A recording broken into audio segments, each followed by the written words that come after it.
Truly urgent news. Russia has launched missiles toward the United Kingdom in the area of the English Channel, just as the name of the new Prime Minister was being announced there. This is a telling story about how wild Russia greets new leaders. Britain has just got a new Prime Minister, with Andy Burnham taking the position, and literally the next day after he took office, a Russian warship approached the British coast and conducted live-fire exercises. Formerly, these were exercises with live fire right off the coast of Plymouth. This was Moscow's way of flexing its muscles at the new Prime Minister. But the newcomer declared on his very first day that he would stand with Ukraine 100% and that no Russians would intimidate him. So today let me briefly explain what kind of live fire drills the Russian frigate carried out right next to Britain, who Burnham is, and what he means for Ukraine. My name is Alexei Pechi. Let's discuss this topic together, but before we start, I ask you to subscribe to this channel, like this episode, and don't forget to leave your comment under this video.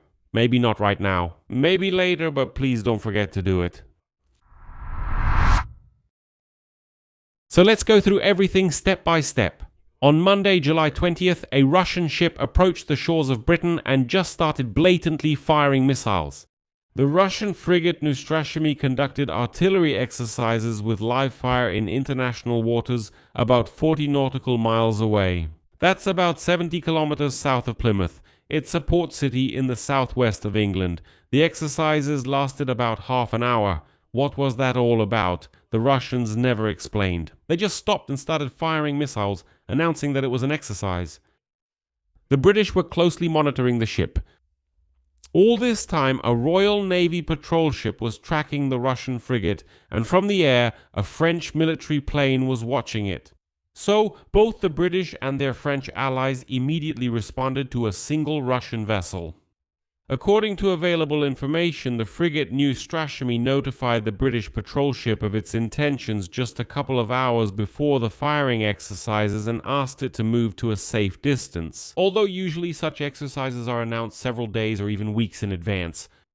The wording of the British Ministry of Defence is as follows, quote, "A Russian warship escorted by the Royal Navy conducted a live-fire exercise in international waters about 40 nautical miles south of Plymouth. The Royal Navy monitored the exercise throughout, continues to closely watch the ship's activity, and is ready to defend the national security of the United Kingdom." And so, formally, these military exercises took place in international waters, where they are permitted under international law. Formally, Russia didn't break any laws and everything was legal. But the British described such firing off their coast as, to put it delicately, rare. And the whole point of the action is not really about the legal side, but about demonstrating strength. Like, yes, it's perfectly legal in international waters, but obviously the Russian thugs were just trying to show off, flex their muscles like, look how tough we are. Especially since the frigate Neustrashimy has already made an appearance before. It escorted Russian oil tankers through busy sea routes that are closely monitored by European fleets. So, this is the very ship that protects Putin's shadow fleet, which illegally transports sanctioned oil. And it was this very frigate that decided to fire missiles toward Britain, apparently to show that it's really ready to protect the shadow fleet, even open fire and all that. And here's what's important to understand. This isn't a one-time stunt by wild Russians. Unfortunately, it's part of Russia's ongoing provocations. They just can't live peacefully. The activity of the Russian fleet near the British shores has noticeably increased in recent months.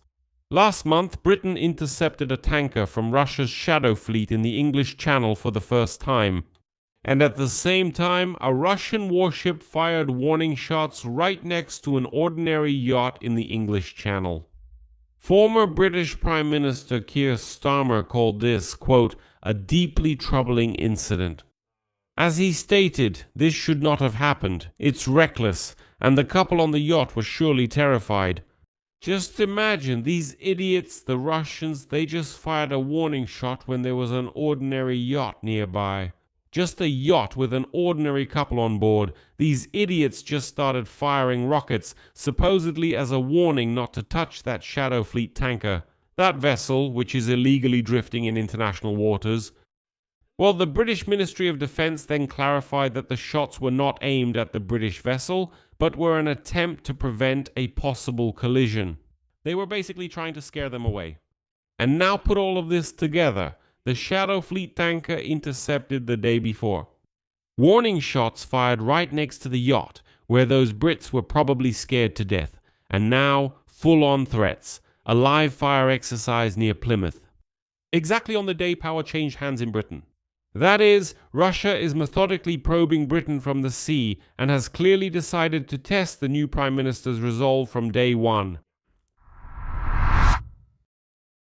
Now let's talk about who this new Prime Minister of the United Kingdom is, the one whom Moscow greeted in this way. Andy Burnham took office on July 20, replacing Keir Starmer. He is a long-time politician of the Labour Party. He first entered Parliament back in 2001. He became well known as the Mayor of Greater Manchester, for which he earned the nickname King of the North. Burnham immediately reshuffled the entire government, removing allies of the former Prime Minister, Starmer, from the cabinet. And here I'll mention one key appointment to make it clear who he is. And John Healey became the Finance Minister. He is a former Defence Minister, a person who personally oversaw military aid to Ukraine. So this is great news. The Finance Minister is excellent. The aid will definitely continue. And the Foreign Affairs and Defence post were also taken by other figures from Burnham's new team. And both have already stated that yes, they also support Ukraine. In his first speech, Burnham focused on domestic issues in his speech. He promised a 10-year plan to combat the rising cost of living and a more humane style of governance. But regarding foreign policy, he immediately made it clear that there would be no shift, so it's not really worth discussing. Nothing has really changed for Ukraine. Burnham confirmed on the very first day that British support for Ukraine will remain firm and resolute. According to Downing Street, in a conversation with Volodymyr Zelensky, he confirmed Britain's unwavering commitment to Ukraine in its defense against the Russian invasion. Literally, Burnham said, quote, "I made it clear to President Zelensky that there will be no changes. I will stand with him 100%.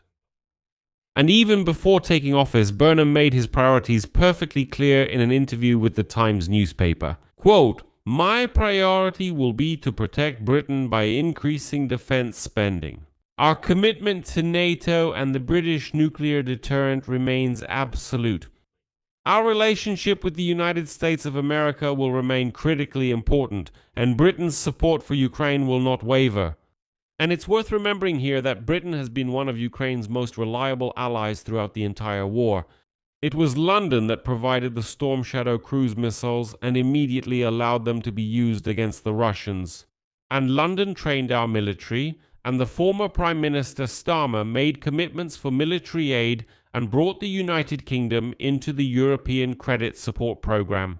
Although it was a European Union loan, Starmer insisted and said, "We are joining as well. We are also making our contribution." The appointment of John Healey as Minister of Finance is also a good sign. He is a person with a military background. As Minister of Defence, he personally promised Zelensky to speed up the delivery of British aid and called support for Ukraine ironclad. It's also telling who Burnham called first after his appointment. Among the first foreign leaders he contacted were Donald Trump and Volodymyr Zelensky. That means Ukraine is a priority for him right from day one. Zelensky, in turn, congratulated Burnham and stated that the ties between Ukraine and Britain are stronger than ever. Well, the only caveat here is that Burnham came to power against the backdrop of the UK's economic problems and the rise of Nigel Farage's anti-immigration party. And he himself focused on the domestic agenda and budget savings. So the tricky question here is whether London will have enough money to continue maintaining this high level of military aid for Ukraine. But judging by the first statements, the political will hasn't gone anywhere at all. In summary, to put it briefly, the UK has a new Prime Minister, Andy Burnham, the so-called King of the North, and Russia. On his very first day in office, Russia decided to show its teeth. The frigate Neustrashimy conducted firing exercises off the coast of Plymouth under the watchful eyes of a British ship and a French plane. But Moscow's attempt to intimidate the newcomer, the new Prime Minister of Britain, apparently didn't work. Burnham stated from day one that he would stand with Ukraine 100%, confirmed unwavering support, and made strengthening defense and protection against the Russian threat a priority. For us, for Ukraine, this means that one of our key allies remains fully with us.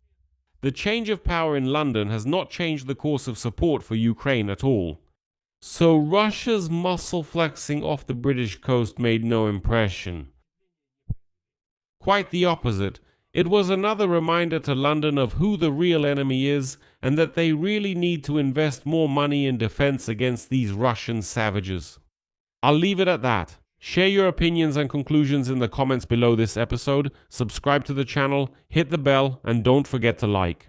If you want to support the work of an independent YouTube channel, you can do so with any donation using the links and details in the description of this video. I will be grateful for any support you can give, because it's thanks to your support that we exist and continue to work. That's all for now. Take care of yourselves. Goodbye, everyone.